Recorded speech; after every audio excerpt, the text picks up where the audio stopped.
Welcome back to Moundsville, a city we've been building in Cities Skylines 2 that was inspired by John Nolan's plan for Marymount, Ohio. And this is the third and final episode in this series. So let's have a bit of a recap. In the first episode, we laid the foundation of the town. What we built was mostly low density, and we attempted to adhere to Nolan's plan as best we could. In the second episode, we began to forge our own path, increasing the density of the community, adding trams and a college, and a number of new neighborhoods on the periphery.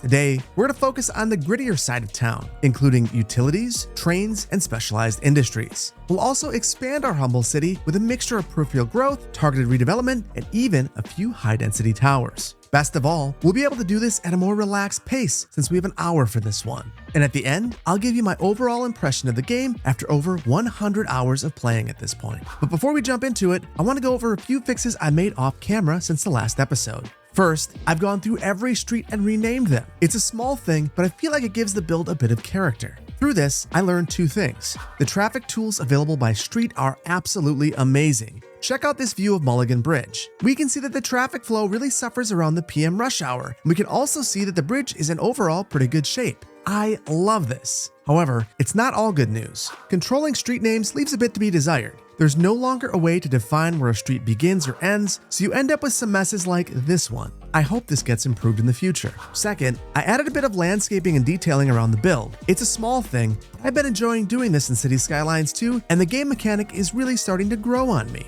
Pun completely intended. That said, I still really wish we had a line tool, and I hope it gets added to the game in the future. And finally, I had to adjust the tax rate to 12% to stabilize the city. And though I was super excited to lower taxes in the last one, I believe that when I did so is the moment that I discovered a major bug in the game.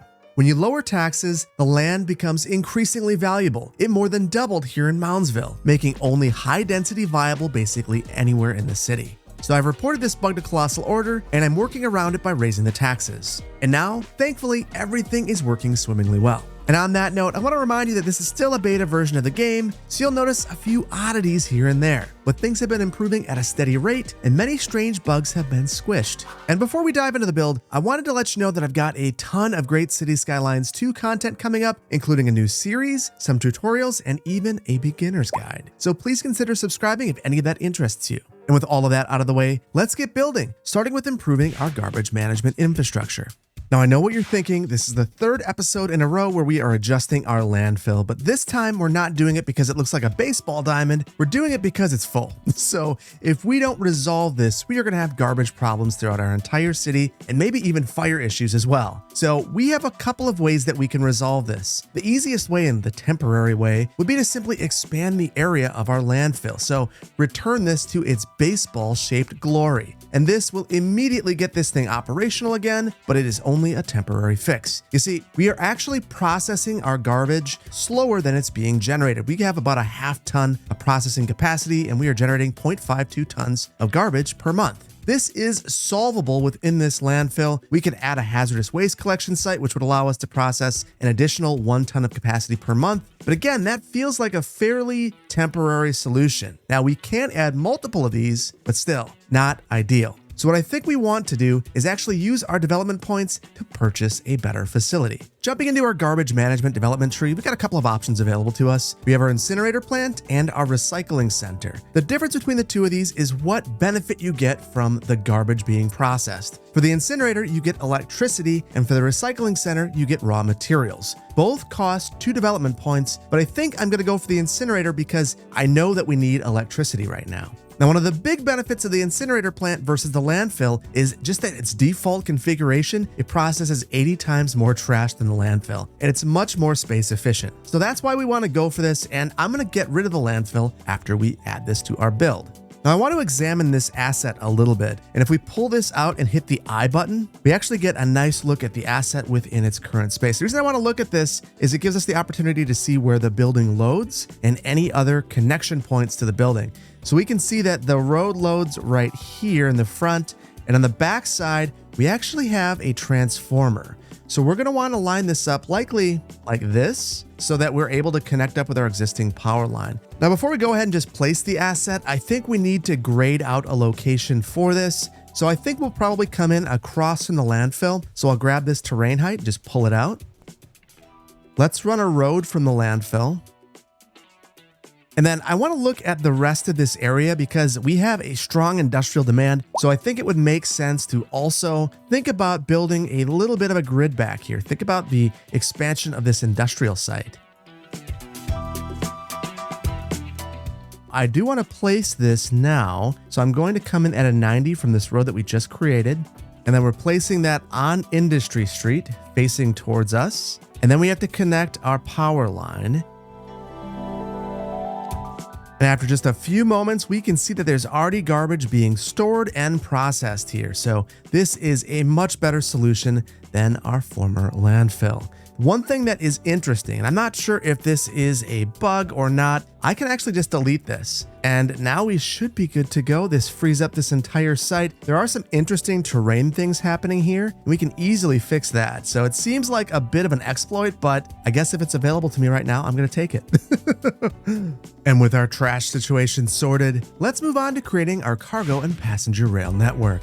I am both incredibly excited and incredibly nervous for this part of the video. I'm excited because this is going to be the biggest infrastructure project that we've taken on so far, and I'm nervous because you guys know that I'm real bad at rail and I'm going to make some mistakes. So we're just going to have to learn together and see how this goes. One of the interesting things about rail on this map in particular is that there are no outside connections. Thankfully, in Cities Skylines 2, we're able to add those. So I think we'll add one over here and try to parallel the interstate with our track, and we'll have another one over here since we already have access to this end of the map. To join those up, we'll bring them right through our community, taking a sledgehammer to significant portions of the community right along the river. That'll open up an opportunity though, an opportunity to more closely align with the original John Nolan plan for Marymount and to bring more density to this part of the community. So let's begin by purchasing all the tiles that we're gonna need to accomplish this project. And I think that we're gonna need this tile, and then basically we'll wanna follow the highway all the way along until we get to the outside world. We still have 8 tiles available if we need them. And now we have to place our rail yard because it's a requirement to get trains in your city at all, and it's going to dictate where we cross the interstate. So this center track right here is the double track and the main track, the pass-through track in this area. So I'm going to level from here, and I want to see if I can get underneath the interstate. And it looks like I can, so long as I don't terraform at all. Unfortunately, I think that we're going to have to. So I want to snap to the grid because I know that I want to keep this maybe 2 units behind the road. And we're going to run this to right about here. And this is where I need to slope down. So this is what I'm a little bit nervous about. So we're going to use our slope terrain tool, right mouse click up here, left down here, and slope up because we want some nice slopes with our rail. And I can already see we are hitting the highway. So for just a minute, we're going to delete portions of the highway. So this is a big risk. Hopefully, I'm not making a terrible mistake. We'll find out soon. And honestly, that really wasn't all that bad. These tools make things really, really simple. So let's get to building our outside connection. Now, for rail, we should have a fairly gentle climb. So rather than starting right here and figuring this out, I think we're going to move on to the side of our highway and do a bit of grading. So I'm going to grab the highway height and pull it out just a little ways. There we go. So we're graded basically all the way back to when we need to make our turn. So what we can do now is use our parallel road tool in a way that's pretty unconventional. I'm going to have the offset to about 5 or 6. And we can basically follow along the side of the highway. So I will clip onto the highway and then just continue to follow it.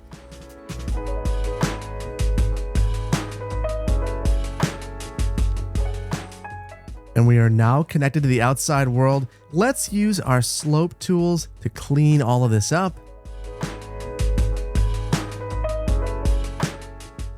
There we go. Completely cleaned up. That's looking really, really good. This might be the best rail connection that I've put together so far. I'm really digging it. Now here we've got a whole bunch of different connections that we have to make if we want to utilize our entire facility. So I'm going to use a 2-way train track to make these connections.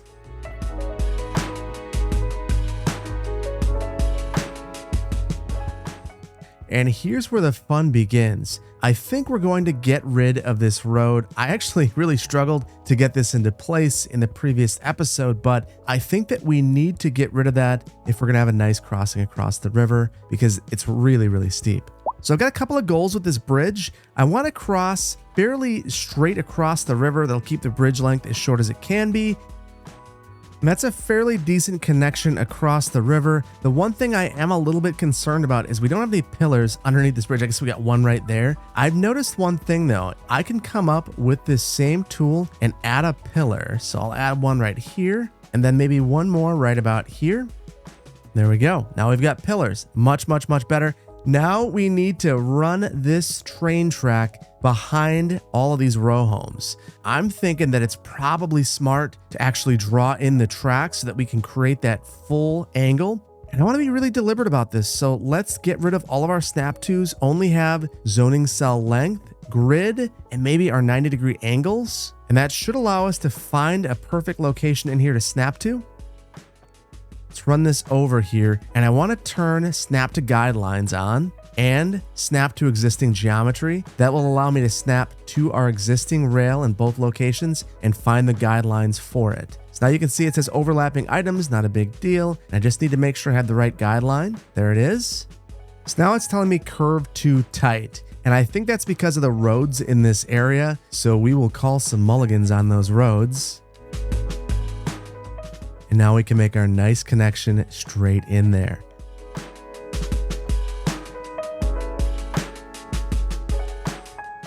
And now we'll continue down this way over Mulligan Boulevard, and we're gonna make a couple of changes here. We had Mulligan Crescent, which I like the look of, but I think it's gonna be disruptive to what we're trying to do here. So I will just eliminate this.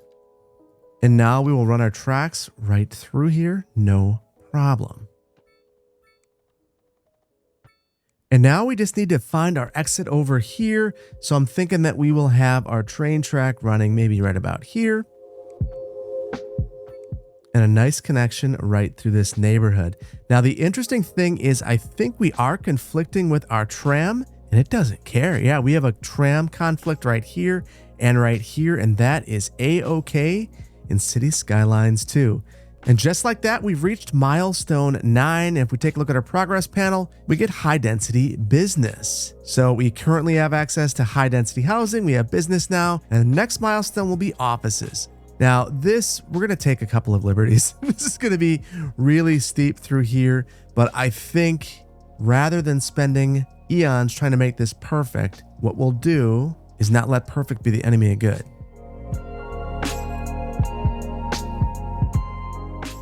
And I'll be honest, I just couldn't help myself. We had to level it, make it look good, and I'm very pleased with how it's turned out. So for our cargo terminal, we are going to add in a road right here. Yeah, and I saw the power line there, and I figured that we would have a conflict. We indeed do. So I'm going to pause this for just a moment, get rid of our power line, and then we'll place our cargo train terminal right here. And that is perfect. It's even facing in the right direction. Now that we have this in place, we need to make connections to this rail line. So we're gonna go with a simple curve. And what I think works really well on this is you just basically line up with your train track wherever you want to connect into, do your first tap, and then you can just turn this right in.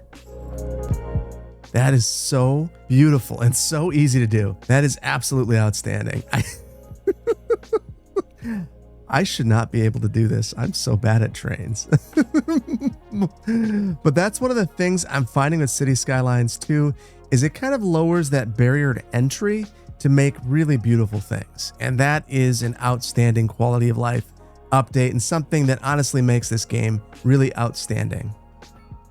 And now we've got our power connections made again, so we should be able to resume the game and keep things moving. And look at that. That is just great. Just beautiful. Now that we have this established, we do need to do one more thing before it'll actually be operational. We need to hop back into our train menu and create a cargo rail route. So that's just clicking on our terminal and then clicking on the edge of the map and then finishing the route right here. And then I want to create one more. So we'll create a new route there, hit the waypoint, and then complete that route. Would you check this out? This is the cargo train on Route 1, and it is absolutely beautiful. Absolutely love this. Going underneath the highway, looking just fine. passing right through our rail yard. I just love this so much. This is one of the coolest parts of Cities Skylines 2. It makes me really excited to use rails, which I wasn't always excited about in Cities Skylines 1. So I'm really excited to see this in here. We've got one more thing to do, and it's a big one. Let's add our passenger rail. And to do that, I'm going to basically eliminate a whole neighborhood over here. So I'm going to de-zone everything to about right here, and I'm going to get rid of all of these roads, which is kind of a shame. I named all of these. Guess that was the wrong time to do it. Now, the main reason that I wanted to do this is because our train station is very large. First, let's see if we can level a pad. It's mostly gentle slopes here, but we probably should still level it anyway. And we'll place this right about here, which will make everyone happy. And let's see how it handled the terraforming. Honestly, pretty darn good. So I wanted to place this here just a little ways away from this road because I want to loop in both directions. So I want to measure from here to here. It's about 130 meters, so 65 up and over. And then I also want to line this up nicely with here and do the exact same thing. That is one nice connection. It's so easy. And now we just need to make connections with the rest of our tracks. And there we go. That should be enough to get us operational. One side here is unhappy. I've seen this problem before. I'm not sure if that's a bug or not, or if I'm just doing something to make the game really unhappy. But for now, we're going to just let that one be. We're just going to have to let that one be. And now that this is all connected, it should be just as simple as it was with our cargo facility. We'll just set up a new passenger railway line using our new passenger railway line tool.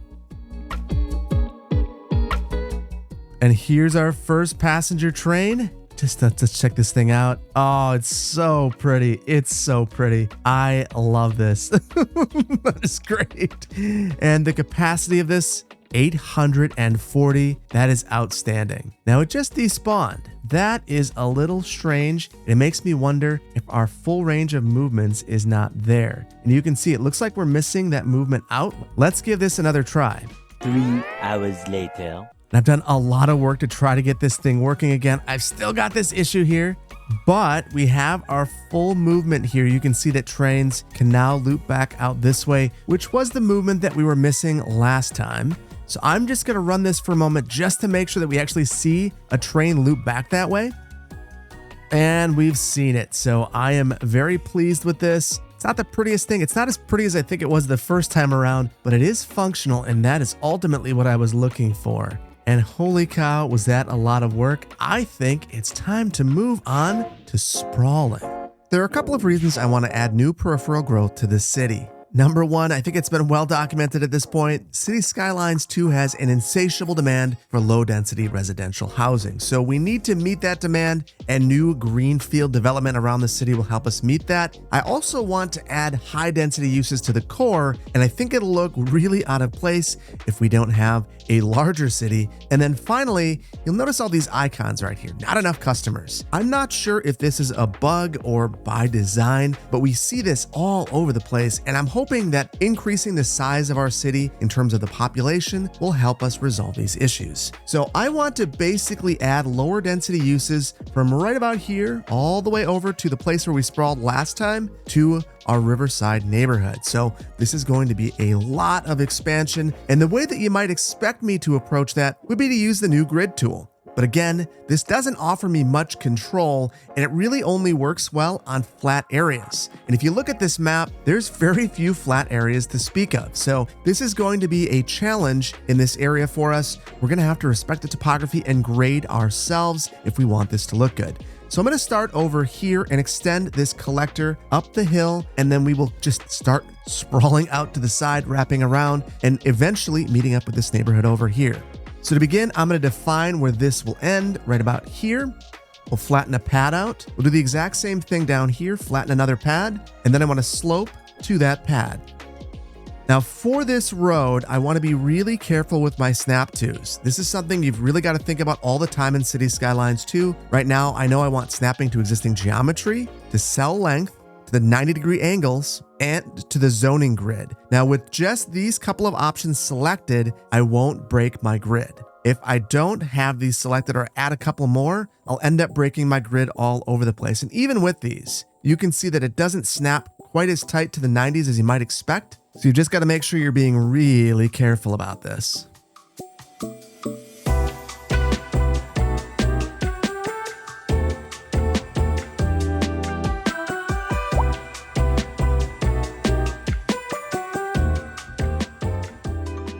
Now here I'm going to use the continuous road tool, and I need to make sure that I have guidelines on for this. Now it might have seemed strange that I didn't use guidelines for this, but if I would have, it would have broken up the grid.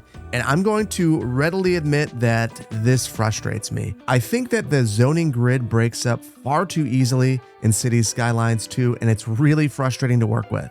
I hope that that's resolved because it really does take away, at least in my experience, from a bit of the fun.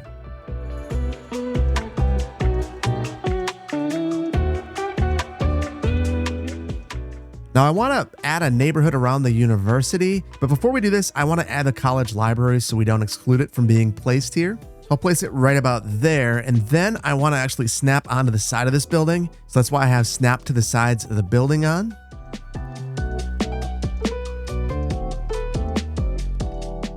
And then I'm going to level out around this road. I think that about 100 for the brush size is the full zoning grid here. So we'll just level all the way around it and then soften the edges of the terrain.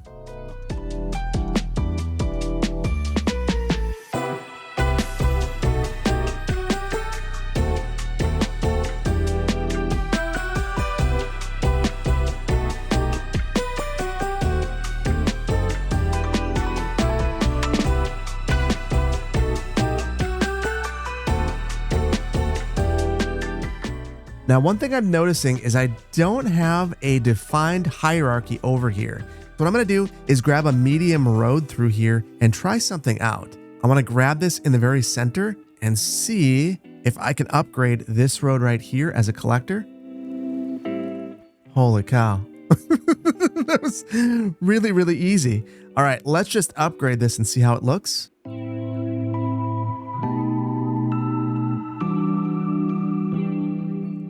And now we just have to formalize this past the high school, and this is going to be interesting. I'm very curious as to how this will upgrade. So I'm snapping to existing geometry, and I honestly want to shift this over to cell length now so we don't have to get rid of, or maybe it is existing geometry so we don't have to get rid of our existing buildings. And it's mad about something. So it's mad about this road here. I will get rid of that one. And honestly, we'll have that come in at a 90 anyway. That is considerably better. Though it did ruin some of our zoning right here. Not a big deal. Now, one thing I am curious about is if I go into road services, can I add grass? I can add it to the sides or the center. That is nice. Then we can add trees down the center as well.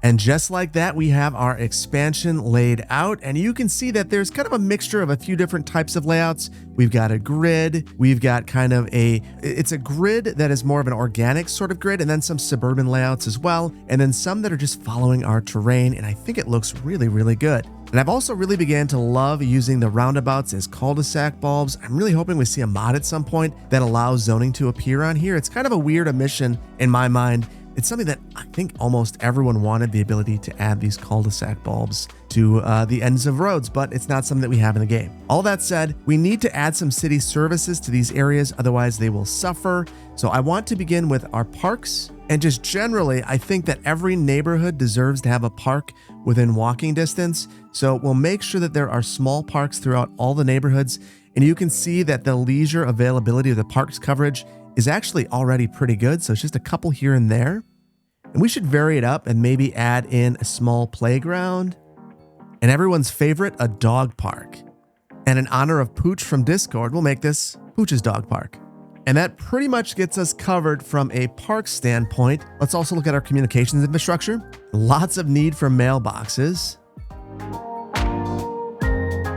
And then we also need to add our telecom coverage. And interestingly, you can see that it's degraded throughout the entire community. And I'm guessing that's because of the number of citizens that we have. We have a finite amount of bandwidth. So what we're going to want to do first is likely look at our existing towers and increase the bandwidth. And I'll be honest, that has helped, but it's not as good as I thought. So I think we might just invest in something a bit better. So pop into our development tree and we have two options: a server farm, which supplies the city with more network capacity, and then the telecom tower, which provides a range of telecommunications services, including greatly increasing network capacity citywide. This is probably what we need. So we'll go for that. Holy cow. This is outstanding. So this is absolutely what we needed. We'll probably place this somewhere in the hills, maybe even way up here. See what this does for us. And I'm guessing that this is modular as well. It is not. Interesting. This is what it is. I think we want to add in another radio mast, maybe over here. And that should do it for us. Look at that internet coverage. That's going to make everyone want to live here. And then we'll also want to take a look at all of our core city services, healthcare. And you can see the coverage is really, really poor over here. So that will cause some issues for us. And I think we can probably resolve this by upgrading our existing hospital. So I'm going to add an extension wing in the back and another ambulance depot. And hopefully that helps us extend this out. No, that didn't do anything. All right, I'm going to cave. We'll add in a small campus up here for those city services that we're missing, because coverage does matter. And then for the most part, we should be good to go. So let's talk about our zoning. Now, I mentioned that I want to have mostly low density uses in these new neighborhoods, and you can see that this neighborhood right here is not having it. I have a sneaking suspicion that I know why. We're probably back to our land value issue. Yeah, you can see that the land value is just too high to have single family homes here. I don't really understand this. In my opinion, you should always allow it. The home should just be really expensive. So I'm going to just say, you know what? We're going to do what we want.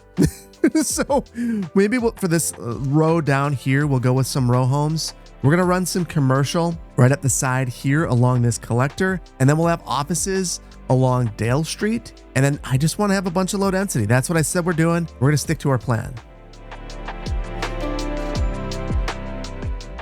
Now, I just realized something interesting. So we do have European and North American styles for commercial and residential, but if you swap over to office, it's just the generic style. So that's very interesting to me. I'm surprised there's not more of a difference there. All that said, I want to have a bunch of European up here. And it's fascinating. It's really trying to dissuade me from zoning over here, but I don't really care. We're going for it anyway. Now I am going to back this a little ways off the highway due to noise and pollution. And then let's speed this along for just a moment.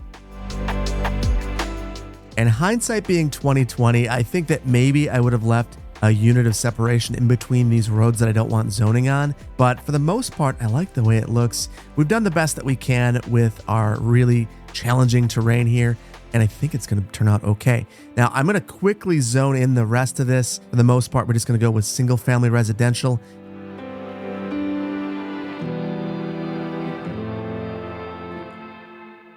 Now, one interesting thing that I would love to see changed, I'm going to keep harping on contour lines. You can see contour lines in most views, but not in zoning. And it would be very helpful to know where I can't zone based on the terrain. But instead, I'm kind of falling back on my memory or grading, or even just the visual here. You can tell that it's a little bit jank, so we will fix this. Now this entire area is zoned in. Let's watch it spring to life.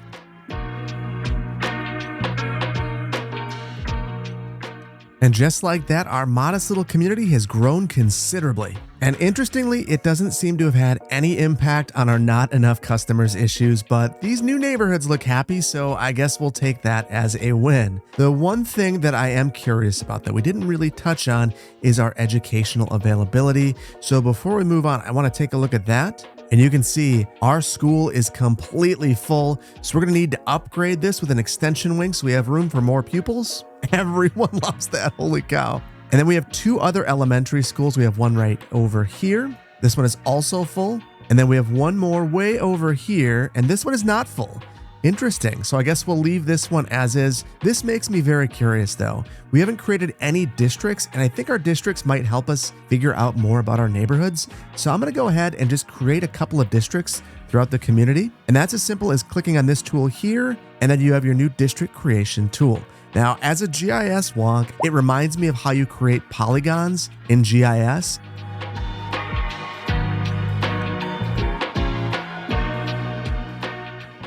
Now, I'm going to be completely honest with you and say that this tool to create districts is fine, but frustrating. I'm not sure why I can't just add on to the ends of a polygon and have it create a new district. Instead, I've got to draw a brand new polygon, which ends up being very frustrating. So this tool is close, but it's not quite there. Very, very, very frustrating if I'm being completely honest with you. But I do appreciate that I can snap to buildings, roads, different things, and create really nice polygon-based districts. It's not quite there, in my opinion. The one nice thing is I can click on each of these districts. I get some very basic information about these districts, the number of employees, for instance, over here in College Park, here in Shady Woods. I can see the residents and employees, and wow, really great breakdown of this district. Interestingly, not very many people there in downtown. There we go. There's all of our people. We've got our residents and our households broken out by every imaginable category and the number of employees. You can really see a lot about your city in this particular area. Now, the one thing that we haven't done is assign specific services to specific areas. So you can now say that a school only serves this particular district, or this landfill only serves this particular district. And I haven't gotten into that level of detail in the city. Honestly, it's probably just not big enough yet to warrant that district-based approach. It's really what you would expect to see in most larger cities. The other thing that you can see is we can enable certain types of policies. So for instance, in our downtown area, we could say that you have to pay for roadside parking to encourage people to use our parking lots, get them off the streets. So our city has grown considerably, and I think we need to take a look at our electricity consumption, because I know that this is a bit of a problem. And yeah, we're producing about half of what we need. So I think we should switch gears for a moment and build a solar power plant. Before we start building our power plant, I did want to let you know that I'm currently running a different version of Cities Skylines 2 than I was for the previous section of the video. And there have been a number of changes, particularly to the visuals, that have improved things such as high resolution textures. So if things look a little bit different, if things operate a little bit different, that is why it's a different version of the game. All that said, it's going to be really nice to be able to look at some of these improvements in our cinematics, such as our night lighting, which is now present. And one of the more noticeable changes is that there is now fall and winter foliage on the trees. So that's why these trees look kind of grayish. I suppose that's their winter look. So I'm hoping to have fall demonstrated at some point, maybe at the end of the video. But for now, if you see these, this is why it looks like this. But let's get to building this solar power plant. So the first thing we have to do is unlock it. So we'll pop into our progression menu, go into our electricity development tree, and unlock our emergency battery station, and then our solar power plant. Now, I understand this is a strange choice for a polar map, but I really wanted to check this thing out, and I do think from a pure management standpoint, it actually is a very good fit for the city. You see, it produces up to 200 megawatts of electricity. We currently have a demand for about 52, so they'll give us some overhead for the future and allow us to sell some of our excess electricity to our neighbors. So let's see how large this thing is, because the size is going to dictate where we place this thing. And holy cow, this thing is ginormous. So this is going to be a limiting factor for us. You can see this is where our dump used to be. It's much larger than our landfill was. So we are probably going to need to purchase some new tiles. But since we're doing that, I want to plan ahead. And let's look at our natural resources view as we purchase new tiles. And I know that in our next section of our video, we are going to be trying out each of our industries in kind of a speedrun fashion. So I'm going to purchase these as well. For now, we'll go with this. That's all 18 tiles that we have available to us, and we'll purchase them. Spend $1 million. So coming back to our solar plant, we want a nice level spot for this. So what I think we're likely going to do is level a pad. This seems like as good a spot as any, and I think if we look at our natural resources, there's not much right here if we're careful. And I will not lie, it looks considerably darker now than it did in the previous version of the game. I am very curious if that is map specific or what the case might be, but boy, oh boy, does it look dark. So that is not a choice. That is something that I'm kind of just dealing with.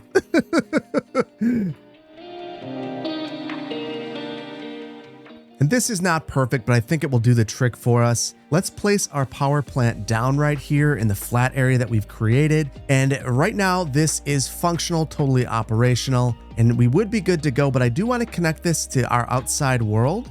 So we'll grab our power line right here and we'll make a quick connection. Now, I will not lie. One thing that I wish we could control a bit better on here is the location of this transformer connection.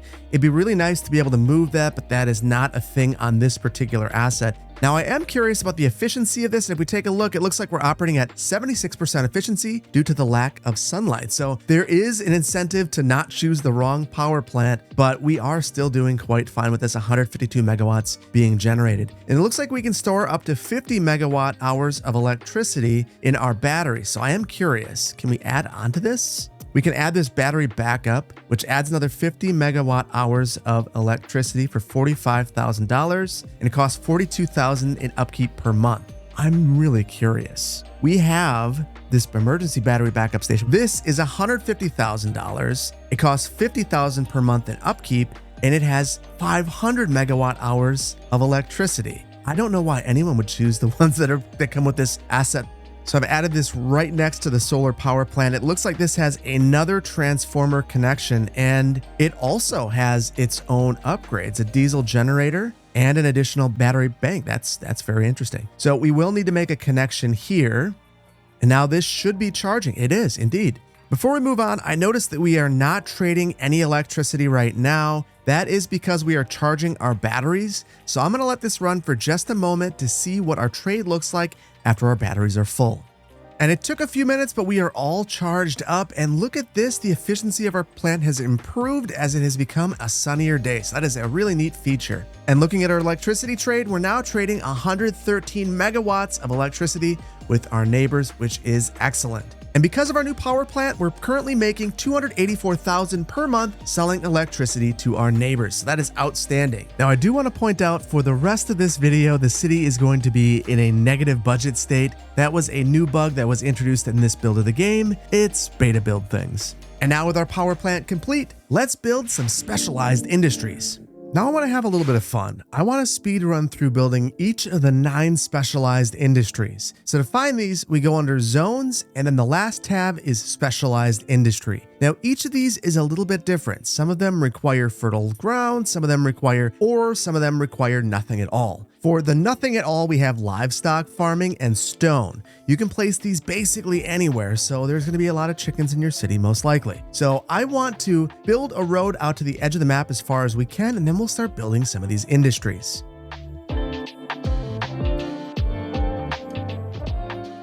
And since we have fertile ground right here, let's begin with grain farming and vegetable farming, both of which require fertile ground.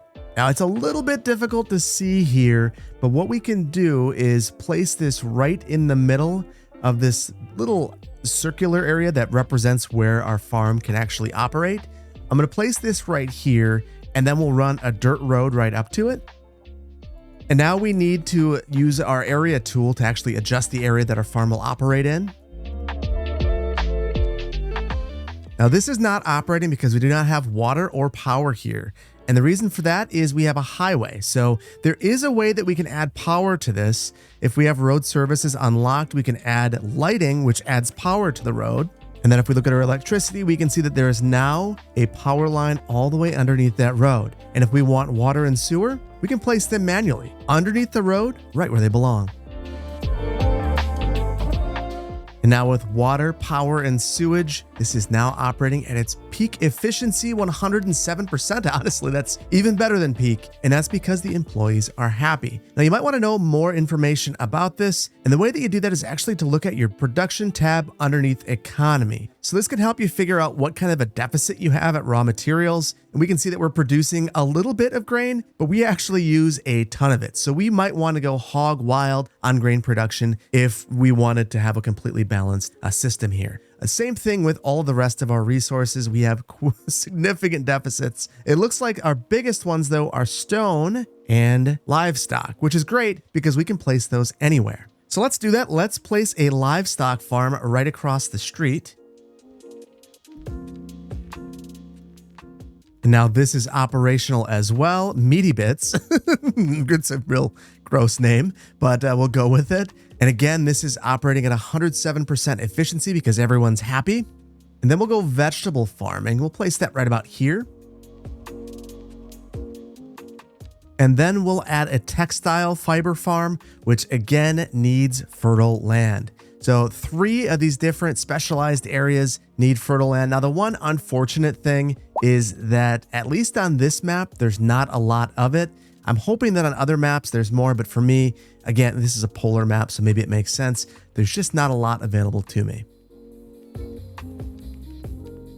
And there we go, a slightly more unusual shape as I attempted to conform to our fertile ground. Next, we have our forestry industry, and for this, you need lots and lots of trees. So this is an interesting one because at least in my experience, you're not able to plant the trees afterwards, but if you plant them beforehand, you can add a whole bunch of lumber to the area. So we might place that right here, but before we do that, I'm gonna add a whole bunch of trees. That's gonna be a lot of trees someday. That's gonna be a perfect spot for our new forestry industry. So we'll place that deep in here and then get a road out to it. And then once again, we will add our forestry area just like we did for our other farms. And now we have our little crop circle forestry industry. And I don't really understand this dark area outside of just showing you where this industry is. But like I mentioned, if you wanted to add trees in here after the fact, it says overlapping items, so you can't do it, which is why I like to place it beforehand. There's one thing I want to point out though. There's been a lot of consternation about the way this game handles trees, and I just want to explain why. So if you click on any tree, it shows you how much wood can be generated from that tree. And for an old tree, it's 3,000 lumber, and it can be all the way as low as 12, it looks like. So you have to have these trees growing to get more lumber, and that mechanic applies to every single tree in the game. So for me, I guess I don't really mind. I am curious though. Let's take a minor pit stop and see where our original trees that we planted, let's see how much wood they're generating at this point. It's been about a year. So they're about 2/3 of the way to being full grown. It was a year. It's not that bad, truthfully, in my opinion, but I think reasonable people could disagree about that. Next, we have stone mining, and this can go literally anywhere. So the last thing we want to do is interrupt any of the rest of our resources. So I think I'll place that right about here. And I'm really happy to see this in the game because this is aggregate mining. And every community has this close by, at least near me, because it really reduces the cost associated with construction. Because whether you're building a house or a large building, you need aggregate for the bases, the foundations, and even it could help with cement even because you can mix some of the aggregate in. So it's a huge benefit to have this sort of a mine close by. And the interesting thing is, it looks like the area associated with this is significantly larger than the farms, which is neat to see. And just like that, we've unlocked milestone 10, which gets us high density offices, which sets us up nicely for the next part of the video. So we'll take a look at all of our high density buildings in just a moment. But for now, look at this. This is a very unnatural looking industry area. However, I do like these excavators that are built in. I don't think they provide any tangible benefit, but they look pretty neat. And then we've got 3 more: coal mining, oil drilling, and ore mining. So we'll get those set up. And I think that we have access to all of those. Yeah, we have ores right here. So let's place that. And then we have more tiles that we can purchase. So I'm going to go ahead and purchase some additional tiles. And now with those new areas unlocked, we should be able to round out our industries.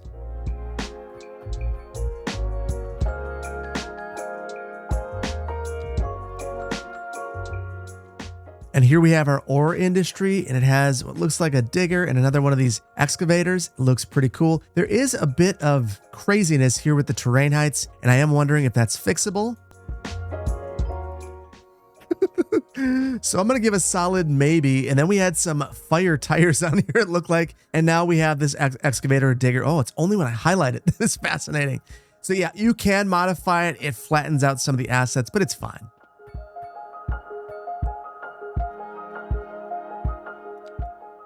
Now, interestingly, for this oil industry, we got 1 rig and that's about it. It seems very, very, very light on the decoration, which is kind of a shame. Editor Phil here, and good things come to those who wait. the props just spawn in later on as the industry expands. So this is what it looks like after a little while. Okay, back to it. And then for our last industry, our metal ore, we've placed this and we get one little asset here. And again, more terraforming issues. And I'm really not sure how I feel about these accessory assets. They seem kind of random and I'm not sure how to make them spawn because it looks pretty boring without them, if I'm being completely honest with you. So I'll be very curious to see how that works in the future, if there's a way that we can predictably get those into place. But for the time being, I can't really figure it out because it looks pretty bizarre. I want to take a look at our farms though, because we didn't really get a good look at those. And I'm going to tell you something. I've looked at the chicken farm before, livestock farm, meaty bits, and I really don't like the assets that spawn in there. It's kind of random farm outbuildings in the middle of fields. And I really wish that this would spawn along the roads. And I think that in general, and you see the same thing with the other farms, I kind of just don't understand what's going on. I wish that it was a little more organized and clear because generally I like the mechanic outside of that. I wish that it was also a little more square. You have these little round circles, and to me that doesn't make a lot of sense. So I bet you in the future there's going to be a lot of mods around these industries because as they sit, they could be a little bit better. And then if we take a look at our production here, we can see that we are producing tons of everything. The one thing to keep in mind is I don't think that there is a way to have unlimited ore or oil, which is disappointing. Again, I think we'll see a mod for that in the future because that is something that was kind of a necessity for me. I always had that on, and it's kind of disappointing not to have it now. The other thing I wanted to point out is that since we've built these industries, it's really juiced all of our demand. I'm not sure if that's directly attributable to the industries, but I have a sneaking suspicion that it is because this would lower the cost of all of our products, making everyone and every business in the community more profitable. And now that we have our specialized industry complete, let's add a bit of density to our city. And finally, the moment we've all been waiting for, we're going to finally add some high density buildings. So we're going to focus on just a couple of locations: College Park, Downtown Station Park, and we'll even add a couple of industrial properties to the Riverside Industrial Park. But let's start over in College Park because I want to build out the grid a bit here.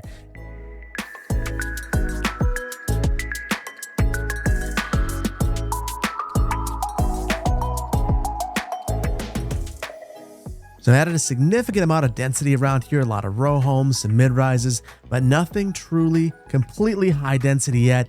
And I think that we're gonna need to move into the downtown area to start placing some of those. And right here off MLK Boulevard is where I think we're gonna place our first ones. And I wanna completely reimagine this area. So let's add some paths through here after we dezone everything. Now I want to make this very clear. I didn't actually have to dezone this. I just wanted to be able to really control what our zoning grid looks like here. And the reason for that is that different height buildings will spawn based upon the size of the zoning grid that you give them. So if I were just to completely zone this as big as possible, gigantic tall buildings will eventually spawn in here. And conversely, if I break this up a bit, I'll end up with some smaller buildings. So that is really what I want. What I am envisioning in this area is some high density but lower height buildings. So I'm going to very strictly control what I'm doing so that I get the types of buildings that I'm looking for. So this is a good demonstration of what I was talking about. Right here, you can see that this 2x3 building is going to be about this tall, about the same height as a mid-rise, because I created something that's a bit smaller. However, if I were to go and do something like this, I will get a taller building. Now for our offices, I have a feeling that we will get some very tall buildings. Yeah, look at that. That is a 2x6, and it looks like it's twice as high as some of these commercial buildings that we zoned in here. So it's very interesting to see the differences in building size just by changing the grid size. Look at that one. That one is huge. And that is a 3x5. So that actually, in terms of creating a gradient of density, it's not too bad. That's what you want. You want to be able to kind of have those layers of density and build up your medium densities to your higher densities. So it's nice to be able to control that. And that does seem very possible in Cities Skylines too, to be able to do that. But you've got to be really controlled and really measured about what you're up to. And in an area like this, the rest of our downtown, we'd want to increase the density and rezone as well. But before we do that, I want to point out this building right here.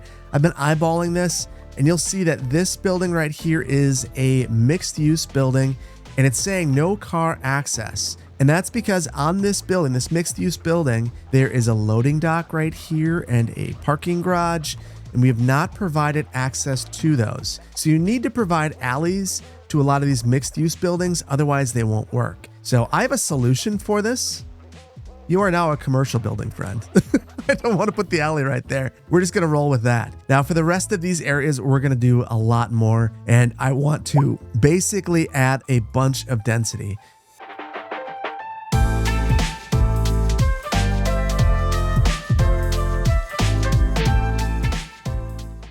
And I've gone through this entire area and attempted to increase the density to create more of a skyline. And you can see that, boy, these buildings get really big. So you've got to be really careful with them, and you might even want to add space in between. These, to me, feel like they're crowding each other just a little bit, and maybe it would be better to have one unit of separation in between these, for instance. And honestly, this might be a spot where going through and adding a couple of alleyways through here would create a more realistic aesthetic through this area so that all the buildings aren't on top of one another. And while we wait for our downtown to fill in, I do want to focus just a little bit on this area as well. This is an area that I think could be a little transit-oriented development if we play our cards right. So we will add just a road or two in here. And then I think for the most part, I want to add mixed use back here. That to me seems to make quite a bit of sense. But we'll also add some row homes right next to the train station itself and some medium residential. And then on the edge here, I want to taper the densities just a little bit better. We're going from these mid-rises straight down to single family, which you can do, but let's see if we can make this a little bit better. And we'll do that by having some row homes right here. We'll have a corner store right here. And then I really want to see some of these high density buildings. So I'm going to call a little bit of a mulligan right here and zone in some high density. So I've been on a little bit of an adventure. Clearly, a lot of time has passed and the city's population has grown considerably, but I haven't built anything new in the city, but I have rezoned a couple of things. And that's because I really wanted to figure out the high density issue that I was having, and I've done a whole bunch of troubleshooting and solved it. The problem is that I had a whole bunch of low income housing behind the university. To me, that just made logical sense. You have a whole bunch of low income housing near the university, considering that's where students live. But when I placed those buildings here, or when I zoned for those buildings rather, it sapped 100% of my high density residential demand. So I've removed all of those buildings, which looked about the same size as this, and replaced them with some medium density residential.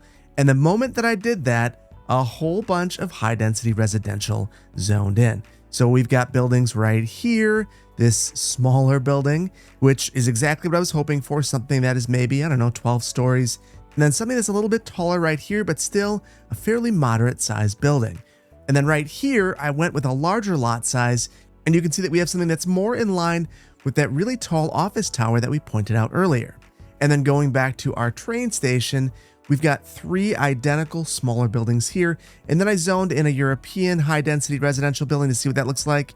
And again, it's smaller because I gave it a smaller lot size. So all of this is to really say that we're all still learning, and it's going to be an adventure, and it's going to be a good time, and there are going to be things that are not immediately obvious. For me, I think there's one thing that could have solved this. When you look in the interface, there's no division between the densities, and when you look at the description, they don't really make it clear either. It'd be really great to see a spacer or something that separates these densities, because it's not super clear what is high density, what is medium density, and what is low density. But that's neither here nor there. It's something that I'm sure will be intuitive after I'm more familiar with the game. I've got a little over 100 hours in at this point. All that said, I'm really glad that we were able to reach our high density.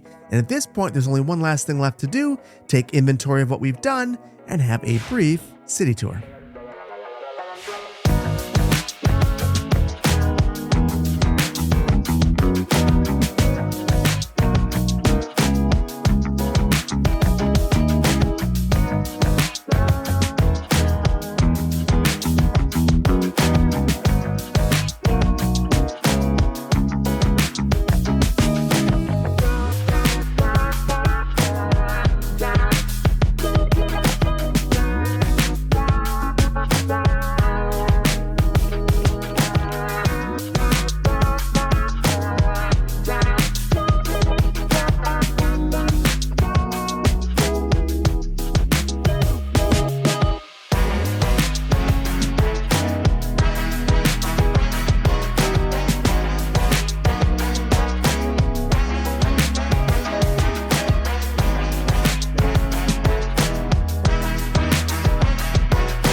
So here's my spicy take. Cities Skylines 2 is a very good game that will someday be great, but right now there are some rough edges that need to be sanded off. The bones are here. The game is set up to be modular, moddable, and expandable over a long period of time. The interface is modern, dare I say timeless, but the game just feels like it's missing content, and honestly, I think that's because it is. And some of the new features are clunky, and I'm wondering if that's because they haven't been fully implemented or if Colossal Order just hasn't had enough feedback to understand if changes are warranted or not. But it's not hard to see that Colossal Order is committed to making the game the best game that it can be. Despite openly stating that both contours and seasons visualizations were not going to be in the game at release, here we are a few weeks out and they've been implemented. But it's not all good. Basic tools from Cities Skylines, such as the ability to define roadway segments or prioritize roads in Cities Skylines 2, are completely missing. And it's been stated a number of times by a number of other creators, props and fences, while obviously attached to some assets and parks, are not available to use in-game, making detailing a bit unsatisfying. And I'll be blunt, it's bizarre to me that features that were just added to Cities Skylines within the last year, such as the ability to control where zoning occurs and the ability to change the types of trees that are growing within the terraces of roads, are not present in Cities Skylines 2. Listen, I'm not one of those people that feels that every single DLC from Cities Skylines should be available in the base game of Cities Skylines 2, but I do believe that all the vanilla functionality currently available in Cities Skylines should be present within its successor. And some basic functionality seems off, often ways that make the game frustrating to play at times. Take zoning for instance. While I appreciate that buildings will try their best to remain in place as your roadway network is modified, I've spent hours trying to create perfect grids only for them to break because I do not have the perfect selection of the 7 toggles activated. It simply feels like the tolerances are off. And while I'm thrilled that the game comes with traffic management tools built in that have a ton of potential, you're not able to fully control them as they are currently implemented. Want to place a stop sign on this street, not the other? Impossible. 4-way stops only. But honestly, I have faith that things like this will be improved over time. Colossal Order, more than most other developers, has shown a strong willingness to listen to fans and a willingness to change course over time. Ultimately, some of my main reservations about the game are strange omissions that I feel we're going to have to rely on modders to fix. And while I love how active the modding community is for Cities Skylines, I can't help but think that Colossal Order had the very best window into the community's desires just by looking at the Steam Workshop and sorting by the most subscribed mods. A line tool, improvements for the built-in traffic manager, and potentially even the ability to place props and fences in-game will all be day one mods for me. And the fact that I'm already building a list of day one mods is troubling, because it means that we may all end up holding our breath during each update to Cities Skylines 2 just to see if our saves can load or if we have to wait for mod updates. And based on the content roadmap that's already been shared, it appears that we are on track for significantly more frequent updates than we got with Cities Skylines 1. So ultimately, I love this game. I love the promise that this game holds, but if you get this game day one, expect some rough edges. Expect some frustration. Expect the game to feel familiar and unfamiliar at the same time. But also expect to see the promise of the game, and expect to get sucked in once you figure it all out. It's a very good game that will someday be excellent, and in my opinion, it's a worthy successor to Cities Skylines. I want to give a huge shout out to both Colossal Order and Paradox for giving me early access to the game and allowing me to share my honest feedback with you all. No one's reviewing this, and that means a ton to me. And I think that for today, this is where we leave it, and I really hope that you've enjoyed this video. If you did, please consider hitting the like button. If you're not subscribed to my channel, please consider doing so. There's going to be a ton of Cities Skylines 2 content. Stick around, it's going to be a lot of fun, and I really can't wait to see you in the next one. Thank you so much for joining me today. Take care. Bye-bye.